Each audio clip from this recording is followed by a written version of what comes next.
On ne sait plus quel mot trouver, les unes des journaux se disputent le mot le plus fort, le plus puissant, séisme, gifle, parce que de fait, il s'est passé quelque chose. Alors même qu'on nous avait vendu le circulé, il n'y a rien à voir, et que finalement Emmanuel Macron y avait peut-être cru, en tout cas avant même le premier tour, mais là, ce second tour est totalement inédit.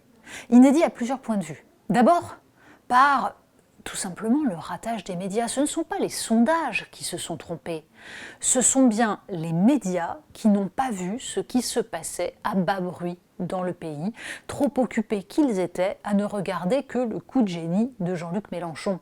Mais coup de génie de communication, qui n'a rien changé à l'état idéologique du pays. Et l'état idéologique du pays, il donne 50% d'abstention et il donne 89 députés du Rassemblement national hors proportionnel. C'est hallucinant.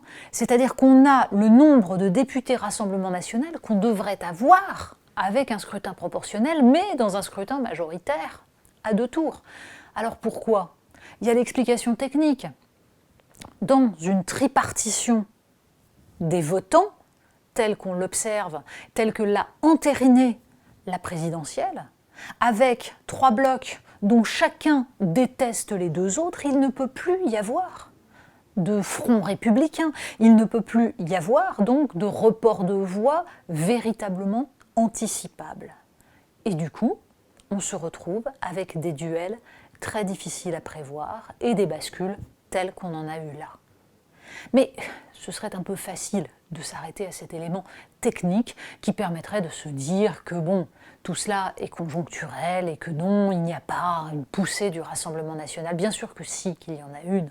Il y en a une qui s'est vue dès le premier tour, car c'est bien le seul parti qui avait augmenté en nombre de voix. La NUPES est un coup de génie de communication, on l'a dit, c'est une excellente dynamique, mais en nombre de voix au premier tour, la gauche réunie ne fait pas plus que la gauche éparpillée de 2017. Simplement, les rapports de force vont s'installer à l'Assemblée. Là encore, bien malin qui pourra prévoir ce qui va se passer. D'abord parce que l'Assemblée va devenir une salle de spectacle. Je veux dire, ça va redevenir intéressant de regarder les séances de questions sur la chaîne parlementaire. On n'est même pas prêt, en fait. On ne sait pas ce que ça va donner, parce qu'il y a dans ces députés des personnages qui n'ont pas les codes, tout simplement, dans le sens le plus positif du terme, c'est-à-dire qu'on voit arriver enfin des représentants de classes sociales qui étaient exclus de l'Assemblée nationale.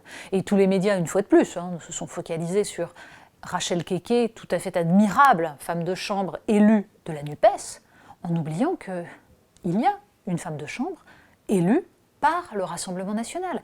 Et que cette diversité sociologique, elle se lie des 2 côtés, peut-être même davantage côté Rassemblement national, puisque la NUPES a quand même une spécialité d'apparatchiks qui tiennent absolument tous les partis et qui ont milité toute leur vie, qui est assez impressionnante. Donc il y a cette diversité positive. Mais il y a aussi le côté happening permanent qu'on peut d'ores et déjà anticiper. Ça va donner quelque chose d'assez baroque.